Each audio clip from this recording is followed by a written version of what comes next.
Welcome to today's CT Buzz. I'm Allison Demers. Ben Fuchs, founder of Fuchs Financial, is here to talk about when it's time to get started on financial planning for your retirement years. And it may be sooner than you think. In addition to being a certified financial planner, Ben is also a certified private wealth advisor professional. Ben, many people don't know where to begin on financial planning for retirement. Are there some initial steps they should take? Yeah, the first step for me is always understanding three key things, right? What do you have? What is it earning? And what are you spending? Those are the key components, and everything else we can build a plan around. And if we figure out that what you're spending is way more than you can generate in retirement, that's a conversation. And if we find out that what you're spending is way less than what you're generating in retirement, well, then maybe you can retire a little bit earlier. But I would say that's where I begin, and then everything builds off of that plan.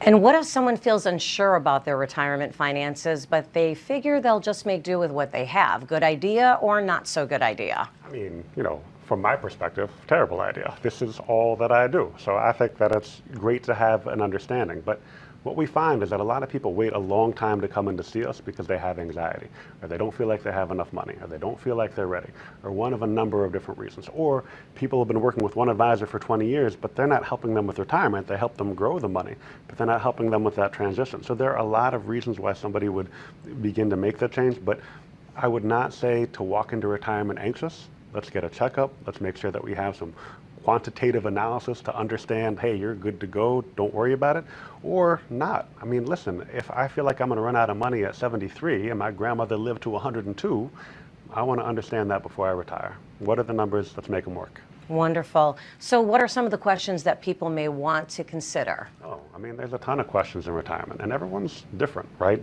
When do I take Social Security? Some people will fall on their sword, say it has to be 62 or it has to be 70, and it's not the case. There are specific reasons why people would take it at different times, no matter your net worth or income level. How much are you paying in taxes? Where is your money going to go when you're not here, right? Do we want to give everything to your kids? Are you worried that your child's spouse is going to take all of your money, right? There are considerations that we have to understand before we retire and set things up correctly. Is the old saying, there's no time like the present, really true?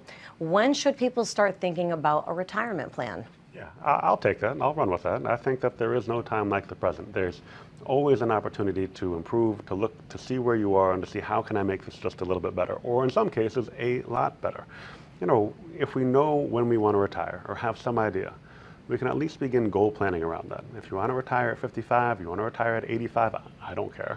But let's build a plan so that we can make that work and make sure that you have the income that's generated from your savings to allow you to live the lifestyle that you want. Otherwise, we're just kind of hoping.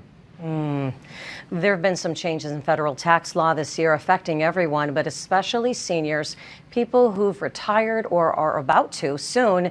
Is it important to take that into account too?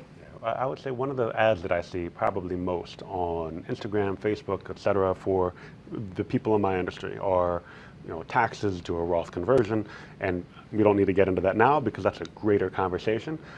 But you have to understand that when you do that, you could be giving yourself too much income and not get that $6,000 deduction per person that's coming with the OBBBA. You might be in a scenario where you've got too much income and now you can't take advantage of those new SALT deductions, right? It went from $10,000 to $40,000. So there are things that you have to avoid. And then of course there's the things that have always been there, like paying too much in Medicare taxes if you make too much money. So for us, we want to make sure that we're navigating that correctly with our clients, or if they're going to go over that limit, at least do it with eyes open. Wonderful. You can reach out to Fuchs Financial to schedule a complimentary, no-obligation consultation. They're located in Middletown, West Hartford, Middlebury, and Mystic, or visit their website, taxesandincome.com, or call 860-461-1709. Thank you for joining us for Connecticut's Today's CT Buzz. I'm Allison Demers. See you next time.